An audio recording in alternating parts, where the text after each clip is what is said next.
So, welcome student. In previous lecture, we have completed the cell organelle, that is the endoplasmic reticulum, and today we will start with the next cell organelle, and name of that cell organelle is Golgi apparatus. So, it is known as a Golgi apparatus. It is also known as the Golgi bodies. It is also known as a Golgi complex. कुठलंही नाव तुम्ही ह्याच्यामध्ये वापरू शकता. आधीच्या लेक्चरमध्ये आपण endoplasmic reticulum ही sale ऑर्गॅनेली complete केली आहे आणि आजच्या लेक्चरला आपल्याला दुसरी सेल ऑर्गॅनेली कंप्लीट करायची आहे की ज्याला आपण गॉल्गी ॲपॅरेटस असं म्हणतो किंवा गॉल्गी कॉम्प्लेक्स म्हणतो किंवा गॉल्गी बॉडी म्हणतो. So, it is present in the form of assembly. First of all, this is the Golgi apparatus, and so it is present in the form of assembly. एक point त्याचा अभ्यासा. Golgi apparatus हे आपण 8वी पासून शिकत आलेलो आहोतच. ही एक सेल ऑर्गॅनेली आहे आणि गॉल्गी ॲपॅरेटस कशी आहे तर ही असेंबल झालेलं आहे, एकत्र स्ट्रक्चर, काही स्ट्रक्चर एकत्र आलेलं आहे आणि त्याची अशी ही असेंबली तयार झाली. So it is present in the form of assembly. Now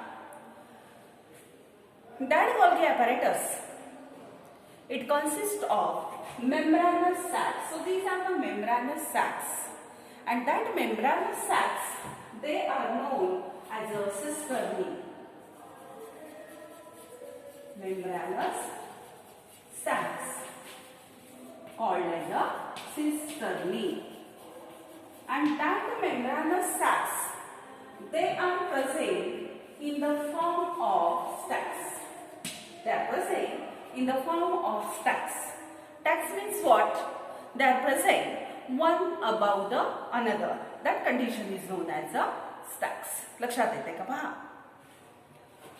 Golgi apparatus तुमच्या समोर आहे. गॉल्गी ॲपॅरेटस बद्दल मी काय सांगितलं की हे मेम्ब्रानस सॅक्स आहेत.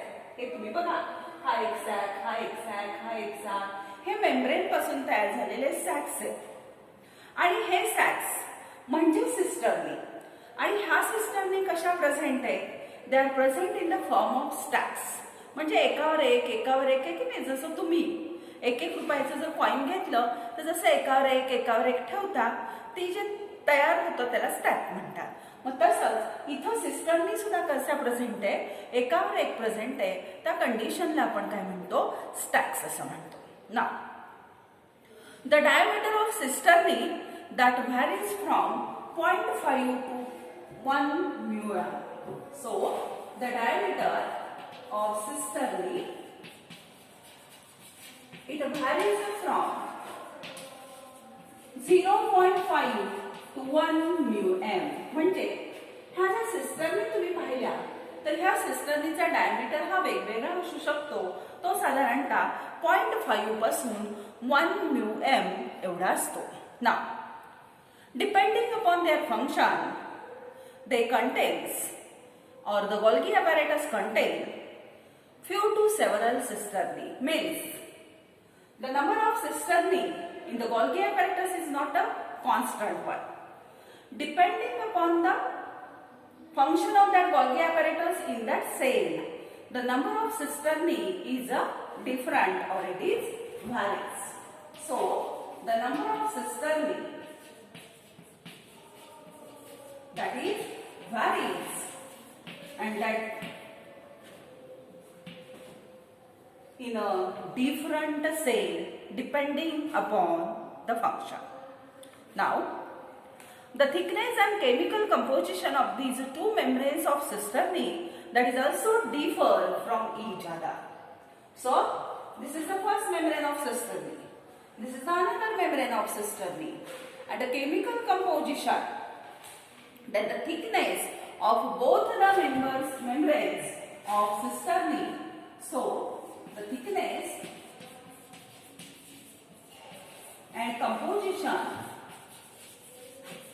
of both membranes of cisternae, that is differ. From each other. ठीक आहे. हे जे सिस्टमने तयार झाले हे सॅकल एक स्ट्रक्चर आहे, तुम्हाला समजलं. मग ह्या सॅकला दोन मेम्ब्रेन आहेत, हा एक मेम्ब्रेन, हा एक मेम्ब्रेन.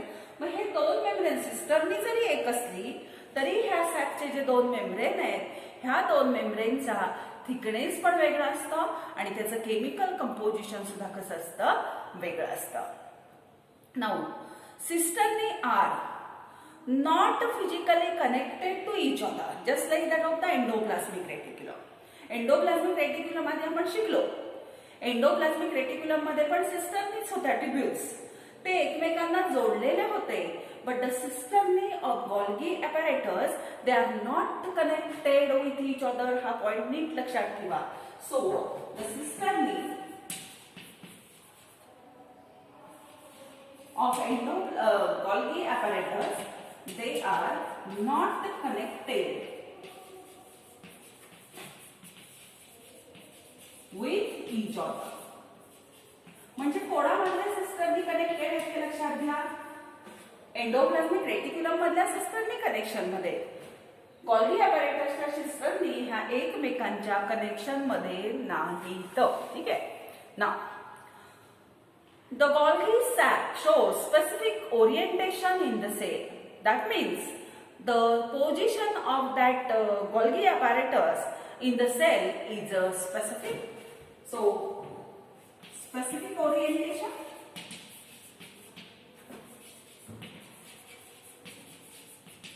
in cell म्हणजे ठराविक ठिकाणी त्याची जी काही पोझिशन असते गोल्गी apparatusची ती साधारणतः तिचं ओरिएंटेशन म्हणा किंवा तिची पोझिशन जर तुम्ही बघितली तर ती कशी असते, स्पेसिफिक असते. Now each cisternae has two face. प्रत्येक सिस्टमनीला दोन फेस आहेत. One is known as a cis face and another is known as a trans face. लक्षात घ्या. ही सिस्टमनी समजा ही इथं आपण एक वेगळी सिस्टमनी काढली अशी तर ह्या सिस्टमनीचं हे जे फेस आहे ह्याला म्हणतात cis face. That is also non as a forming face. And this face is known as a maturing phase, or maturing phase is also known as what? Trans phase. So each system has two phases.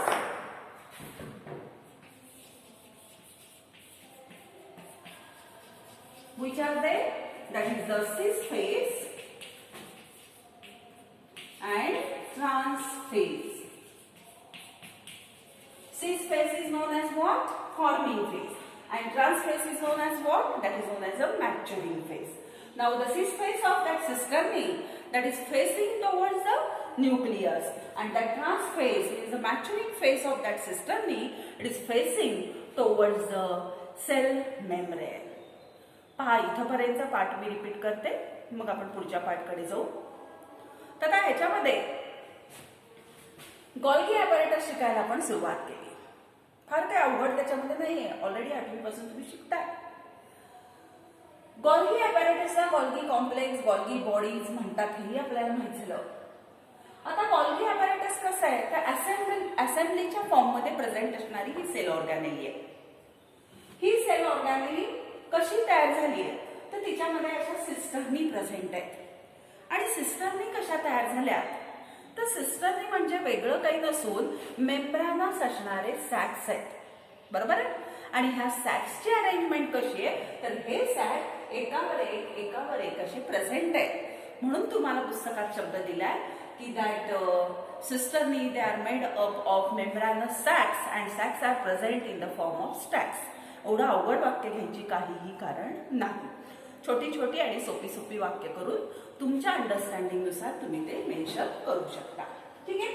आता इथपर्यंत माहित झाल्यानंतर पुढे आपल्याला माहित झालं की ह्या सिस्टमचा डायमीटर सुद्धा एका सगळ्या सिस्टमचा सारखा नाहीये. So the diameter of system it is varies from 0.5 to 1 म्यूएम. 0.5 पासून 1 म्यूएम इथपर्यंत त्याचा काय असतो डायमीटर असतो. पुढचा पॉइंट इथं आपण अभ्यासला की ह्या सिस्टमला हे जे दोन मेम्ब्रेन आहेत बरोबर आहे की नाही तर हे दोन्हीही मेम्ब्रेन केमिकल कंपोजिशन आणि त्याचा थिकनेस हा सारखा नाहीये. तर दोघांचा थिकनेस असेल, दोघांचं केमिकल कंपोजिशन असेल, ते कसं आहे तर ते डिफर फ्रॉम इच अदर, एकमेकांपासून वेगळे. पुढचा पॉइंट मी तुम्हाला सांगितला की ह्या ज्या सिस्टरनी प्रेझेंट आहेत, ह्या सिस्टरनी एकमेकांना फिजिकली कुठेही कनेक्टेड नाहीये. पण एंडोप्लाझ्मिक रेटिक्युलम मध्ये आपण शिकलो की एंडोप्लाझ्मिक रेटिक्युलम मध्ये असणाऱ्या ज्या काही सिस्टरनी होत्या त्या सिस्टरनी एकमेकांना कनेक्टेड होत्या. पण गोल्गी ॲपॅरेटस मध्ये असणाऱ्या सिस्टरनी ह्या एकमेकांना कनेक्टेड नाहीत. पुढचा पॉइंट आपण पाहिला की सिस्टरनीचे जे काही ओरिएंटेशन आहे किंवा गोल्गी ॲपॅरेटसचे जे काही ओरिएंटेशन आहे ते कसं आहे तर ते specific in the cell. Specific orientation किंवा त्याची जी पोझिशन आहे ती सेलमध्ये स्पेसिफिक ठिकाणी आहे, म्हणून त्याला आपण असं म्हणतो Golgi apparatus shows specific orientation. पुढचा पॉइंट मी तिथून तुम्हाला एक्सप्लेन केला की समजा सिस्टरनी आपण एक घेतली तर एका सिस्टरनीला आताच तुम्हाला सांगितलं की ह्या सिस्टरनीला दोन फेस आहेत. हा एक फेस आहे, हा एक फेस आहे. हा जो फेस आहे ह्या फेसला काय म्हणायचं, सिस फेस म्हणायचं. आणि हा जो फेस आहे ह्याला म्हणायचं ट्रान्स फेस. बरोबर आहे. सिसला आपण फॉर्मिंग फेस पण म्हणतो आणि ट्रान्सला आपण मॅच्युरिंग फेस म्हणतो. आणि पुढचं वाक्य मी तुम्हाला सांगितलं की सिस फेस जे असतं ते न्यूक्लियसच्या साईडला असतं. म्हणजे कसं असतं पहा, समजा इथून मी ही एखादी पेशी काढली आणि ह्याच्यामध्ये हे न्यूक्लियस आहे. बरोबर आहे. मग गोल्गी ॲपॅरेटसचं हे पहा, हे सिस फेस इकडे असतं आणि असं ह्याचं जे ट्रान्स फेस असतं that is facing towards the cell membrane. आलं लक्षात. म्हणजे सिस फेस कोणाकडे तोंड करू नये, न्यूक्लियसकडे. आणि ट्रान्स फेस कोणाकडे तोंड करू नये तर सेल मेम्ब्रेन कडे ते प्रेझेंट आहे. ठीक आहे. पुढचा पॉइंट पाहता ट्रान्सपोर्ट वेसिकल. आता आपण लास्ट लेक्चरला शिकलो the transport vesicle which are pinch off from the endoplasmic reticulum they connected with the cis phase of Golgi apparatus. पहा, एंडोप्लाझ्मिक रेटिक्युलम मध्ये तुम्हाला माहित झालंय की त्याच्यापासून काय तयार होतात, ट्रान्सपोर्ट वेसिकल तयार होतात. आणि तयार झालेल्या हा ट्रान्सपोर्ट वेसिकल त्या एंडोप्लाझ्मिक रेटिक्युलम पासून पिंच ऑफ होतात, निघतात आणि त्या कुठे जाऊन कनेक्ट होतात तर गोल्गी ॲपॅरेटसच्या सिस फेज म्हणजे फॉर्मिंग फेजच्या जवळ जाऊन त्या अटॅच होतात. आणि त्यामुळेच आपण म्हणतो की गोल्गी ॲपॅरेटस हे कोणाच्या जवळ प्रेझेंट आहे तर that is present near the endoplasmic reticulum. इथं तुम्हाला गिव्ह द रिझन विचारलं जाऊ शकतं.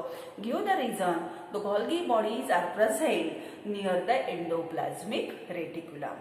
का बरं त्यांनी एंडोप्लाझ्मिक रेटिक्युलमच्या जवळ आहेत गोल्गी बॉडीज? त्याचं कारण हे की एंडोप्लाझ्मिक रेटिक्युलम पासून जे काही ट्रान्सपोर्ट व्हेसिकल निघते ती ट्रान्सपोर्ट व्हेसिकल पुढे जाऊन ह्या गोल्गी ॲपॅरेटसच्या सिस फेजला काय होत असते, अटॅच होत असते. त्यामुळं गोल्गी ॲपॅरेटस हे एंडोप्लाझ्मिक रेटिक्युलमच्या जवळ प्रेझेंट आहे. बरोबर. आता पुढचा पॉइंट पहा. दिस secreted or that secretion that get modified and condensed and leave the Golgi through the trans phase. हे लक्षात येते का पहा. आता हे काय झालं, ट्रान्सपोर्ट वेसिकल किंवा vesicle from endoplasmic reticulum. Endoplasmic reticulum पासून ही वेसिकल आली, कुठे अटॅच झाली, ह्या सिस फेजला गोल्गी कॉम्प्लेक्सच्या अटॅच झाली. आता अटॅच झाल्यानंतर ह्या वेसिकल मध्ये काय प्रेझेंट आहे, that vesicle contains the secretion. आणि मग हे जे काही सिक्रिशन असतं त्याच्यामधलं ह्याचं मॉडिफिकेशन गोल्गी ॲपॅरेटस करतं, त्याचं कंडेन्सेशन गोल्गी ॲपॅरेटस करतं आणि हीच वेसिकल गोल्गी ॲपॅरेटसच्या ह्या ट्रान्स फेज पासून त्याच्यापासून काय होत असते, बाजूला होते. लक्षात आलं की गोल्गी ॲपॅरेटस काय करतं की एंडोप्लाझ्मिक रेटिक्युलम पासून आलेली ही ट्रान्सपोर्ट वेसिकल स्वतःला अटॅच करून घेतं सिस फेजला.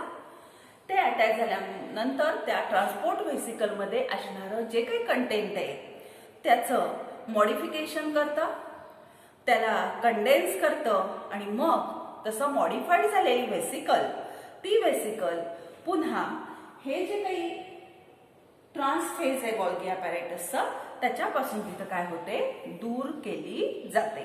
So this secretion get modified and contains and leave the Golgi apparatus through the transphase as a membrane bound vesicle. आणि तिला तुम्ही काय म्हणता आता, तर तिला तुम्ही मेम्ब्रेन बाउंड व्हेसिकल असं म्हणता, की ज्याच्यामध्ये एंडोप्लाझ्मिक रेटिक्युलमचं सिक्रिशन आहे किंवा कंटेंट आहे आणि जो गोल्गी ॲपॅरेटसने काय केलेला आहे, मॉडिफाईड केलेला आहे आणि कंडेन्स केलेला आहे. So that Golgi apparatus is known as a manufacturing cum packaging and transport unit. So the Golgi apparatus is known as manufacturing cum packaging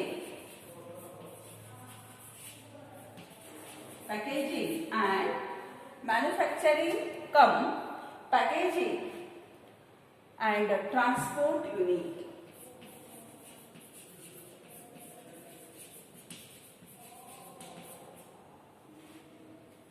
Manufacturing cum packaging and transport unit. म्हणूनच आपण Golgi ॲपॅरेटसला काय करतो, manufacturing cum packaging and transport unit असं आपण त्याला म्हणतो. ठीक आहे, लक्षात आलं तुमच्या? मी परत एकदा रिपीट करते, फास्ट थोडंसं लक्ष द्या.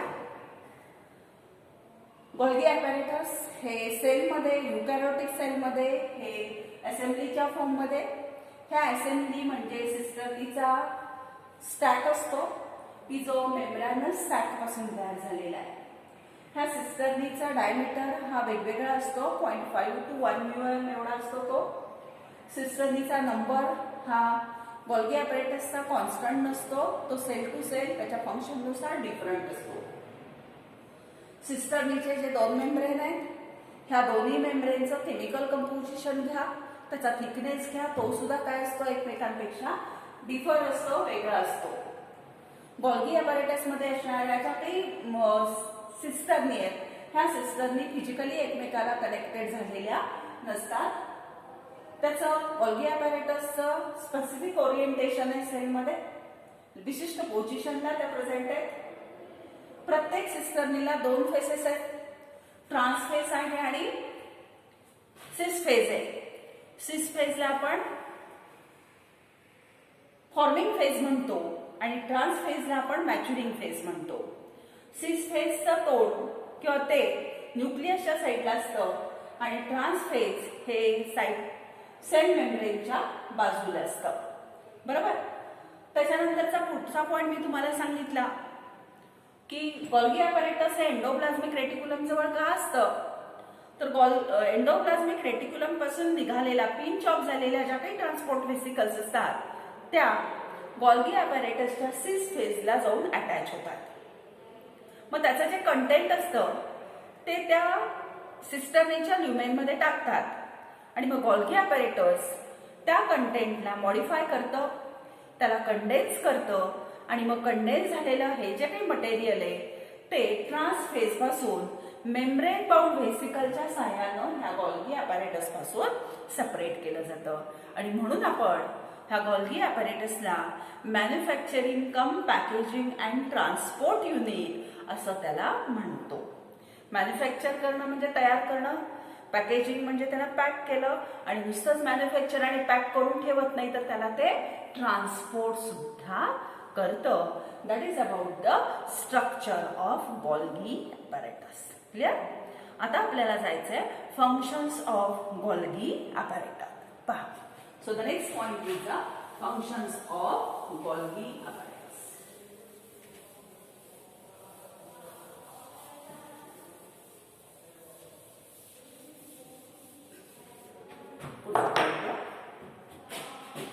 Functions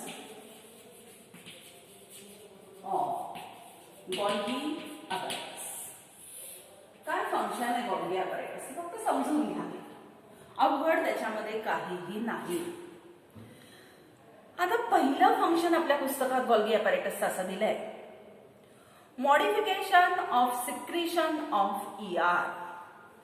काय काम करतं गोल्गी apparatus? तर मॉडिफाय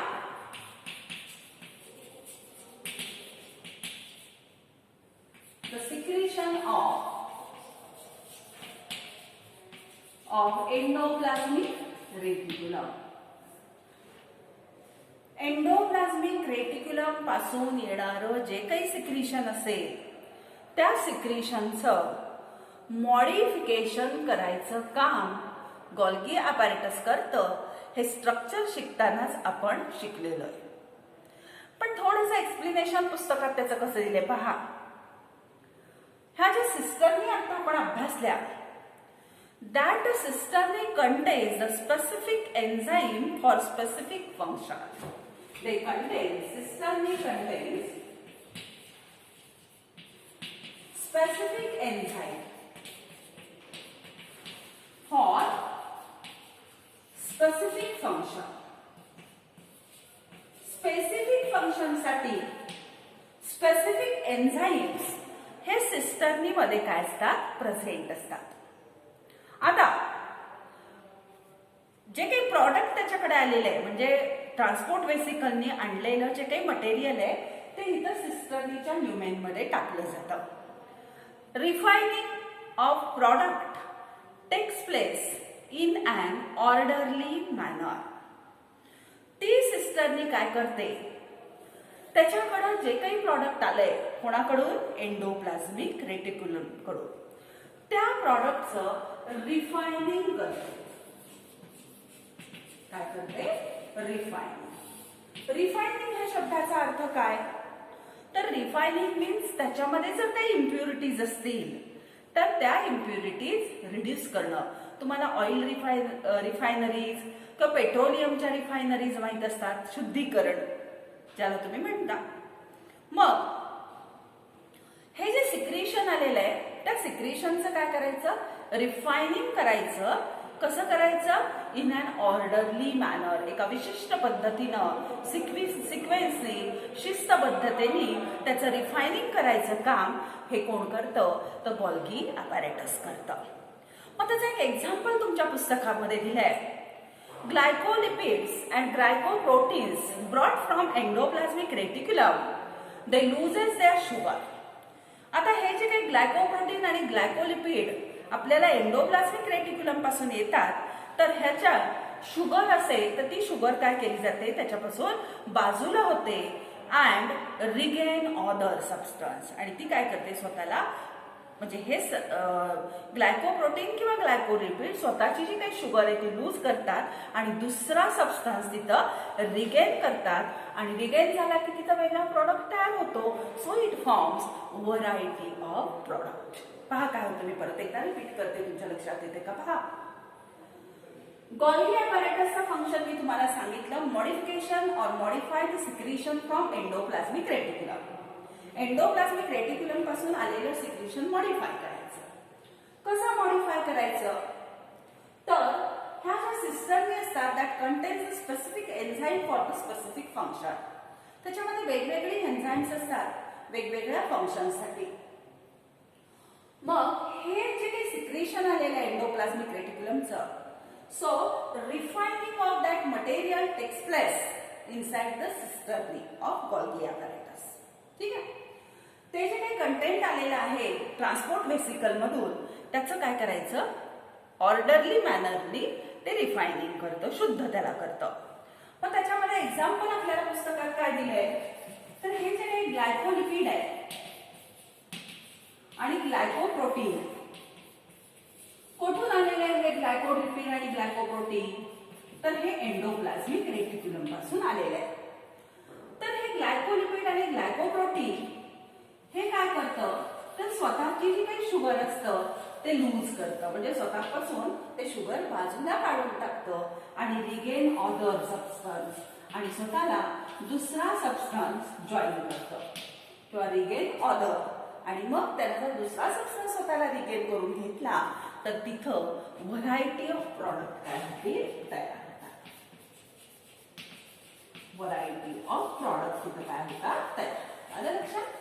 हे झालं पहिलं फंक्शन गॉल्गी ॲपॅरेटसचं. आता पुढचं फंक्शन तुमच्या पुस्तकामध्ये दिले ते असे पहा. Golgi bodies also manufacture their own product. नुसतं लोकांकडून आलेल्यावरच ते काम करत नाही, तर दे मॅन्युफॅक्चर देअर ओन प्रॉडक्ट. पहिलं फंक्शन आपल्याला आता क्लिअर झालं. आता आपण गॉल्गी ॲपॅरेटसच्या दुसऱ्या फंक्शनकडे चाललेलो आहे. आणि दुसरं फंक्शन आपल्याला काय सांगतंय की गॉल्गी बॉडीज मॅन्युफॅक्चर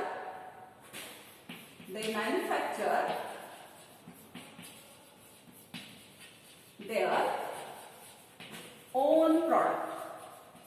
स्वतःचा सुद्धा ते मॅन्युफॅक्चर करू शकतात प्रॉडक्ट किंवा करतात. एंडोप्लाझ्मिक रेटिक्युलम पासून आलेल्या सिक्रिशन मध्ये तर बदल घडवतं, पण स्वतःचं सुद्धा प्रॉडक्ट तो काय करतो, तयार करतो. म्हणून पुढचं फंक्शन आपण पाहिलं, Golgi bodies also manufacture their own product. मग पाहता इथं पण एक्सप्लेनेशन थोडं पुस्तकात जास्त दिलंय. तर ह्याच्यामध्ये त्यांनी काय सांगितलंय की प्लांट सेल जर तुम्ही बघितल्या तर प्लांट सेलमध्ये जे काही पेक्टिन असतं, की जे पेक्टिन नॉन सेल्युलर पॉलिसॅकॅराइड आहे, हे पेक्टिन तयार करायचं काम प्लांट सेलमध्ये कोण करतं, तर गॉल्गी ॲपॅरेटस करतं. म्हणजे नॉन सेल्युलर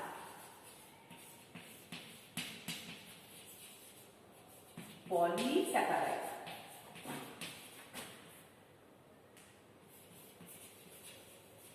लाईक पेक्टिन कशात, प्लांट सेल. काय तयार करतं हे गॉल्गी ॲपॅरेटस, तर प्लांट सेलमध्ये पेक्टिन तयार करायचं काम कोण करतं, तर हे गॉल्गी ॲपॅरेटस करतं. मग पेक्टिन बद्दल तुम्हाला माहिती आहे की पेक्टिन हे सेल वॉल मध्ये असतं. आणि पेक्टिन काय काम करतं, तर ऍडजसंट सेल ह्या टाईटली क्लोज करून ठेवणं, त्या सेलला रिजिडिटी देणं, सेलची ग्रोथ घडवून आणणं, ही कामं कोण करतं, तर हे पेक्टिन करतं. दुसरा पॉइंट त्याच्यामध्ये, the modified and manufacture product of Golgi bodies leave cisternae from trans face as a transport vesicle. आता गॉल्गी ॲपॅरेटसनं स्वतः मॅन्युफॅक्चर केलेले जे काही सबस्टन्स आहेत किंवा प्रॉडक्ट आहेत, तर ते कुठून बाहेर पडतात, तर ह्याच्या ट्रान्सफेजने बाहेर पडतात. आणि त्याला सुद्धा आपण काय म्हणतो, transport vesicle. So manufactured product